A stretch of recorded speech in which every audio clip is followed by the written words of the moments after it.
は梅ジャムを使って、豚しゃぶ肉をフライパンで、炒めようと思います。準備するものは、冷蔵庫にある野菜をお皿にまず盛り付けておきます。そして、豚しゃぶ用の肉 100g あります。それと梅ジャムが大さじ1杯から、だし醤油です。だし入りの醤油ですけど、これが大さじ2/3ぐらいあります。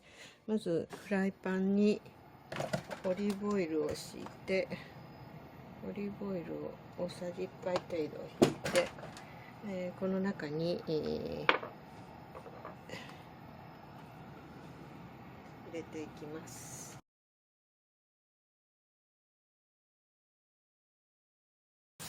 色が変わってきたものから裏返していきます。で、多少色がついて、変わってきましたら、これに、梅ジャムを入れていきます。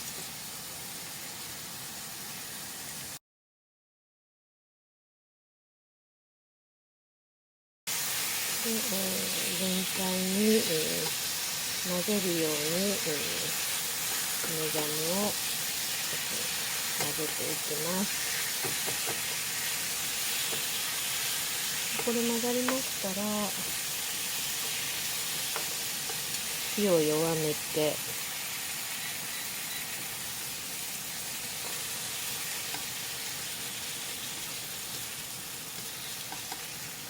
これにだし醤油を絡めて、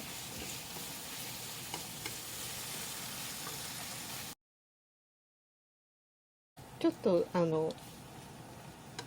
全体に火が回ってきたら火を止めて出来上がりですが、味を見て、お醤油をちょっと足したりして、味を自分の味に確かめてからお皿に盛り付けます。もう簡単にすぐできますので、とっても早くできます。一品ができました。これを盛り付けます。